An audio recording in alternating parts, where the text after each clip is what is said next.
Hello, everyone, and welcome back to Women Power Impact, a podcast where we discuss women doing impactful work for other women in marginalized communities through nonprofits and organizations. Today's episode, which is the third part of our Women's History Month series, centers around unlearning our own biases as women. Internalized misogyny is a huge problem and a trap that we fall into because we are being raised in a patriarchal society.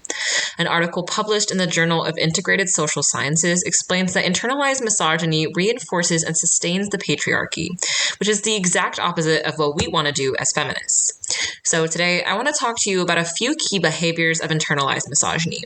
These are taken from a Psychology Today article that will be linked, but I want to break down how we see it in young women especially. The first big one is viewing other women as competitors in professional situations and leadership. Believe me, I have fallen into this trap multiple times. We all want to stand out and be trailblazers. And I feel that for a lot of young girls today, especially those in high school who are getting ready to apply to college, there is so much pressure to achieve basically everything under the sun. And positions are competitive. And when we see another young woman occupying a position that we wanted, it's easy to feel envious, make comparisons, and generally undermine what they have achieved.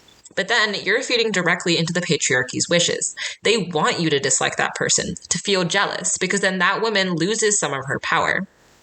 This is not to say that you should become besties with every girl or not want to be competitive and achieve whatever goals you have set for yourself. But if you are put off by a qualified girl in a leadership position or achieving something great, that's a good time to pause and break that thought pattern. Learn the art of genuine congratulations, even if it doesn't feel genuine in the moment.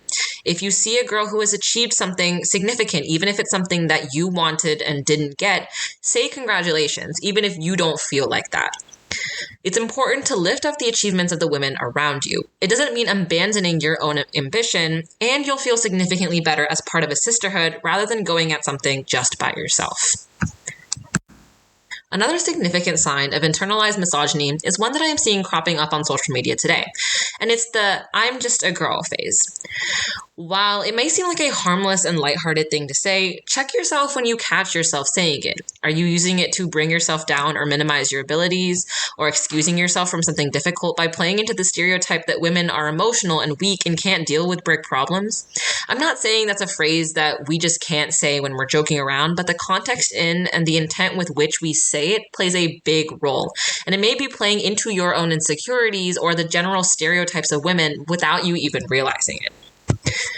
Finally, this is something I have noticed even within myself, but it's the idea of feeling embarrassment, shame, or awkwardness about celebrating ourselves, or even feeling that feeling when other women celebrate themselves. I feel that we've gotten so used to this idea that women should accomplish everything but be super quiet and humble about it. Yes, having a huge ego is problematic and humility is important, but I often see us take it in the complete opposite extreme. And we've gotten so conditioned to it that seeing other women celebrate their own achievements hits us as strange. A girl in my school one time, not a friend of mine, but just someone I knew, posted about an internship she got. And I remember thinking, wow, I can't believe she posted that, talking about her own accomplishment. That feels weird. But why does it feel weird? Why should it? It's not egotistical or arrogant to be proud of our own achievements, and men toot their own horn all the time. They have no issues thinking that what they've accomplished is great.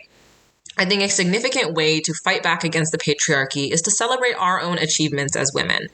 Yes, always those of other women, but ourselves as well, and to encourage others to do the same. So the next time you win an award, a competition, or have any kind of success that you were hoping for, share it loud and proud. It might feel uncomfortable at first, but it's important to lean into it and keep doing it, because that's the only way we build up our confidence and build up the structure around us that empowers strong women. And that wraps up our episode for today. Thank you so much for tuning in, and we hope to see you back soon for the next episode of Women Power Impact.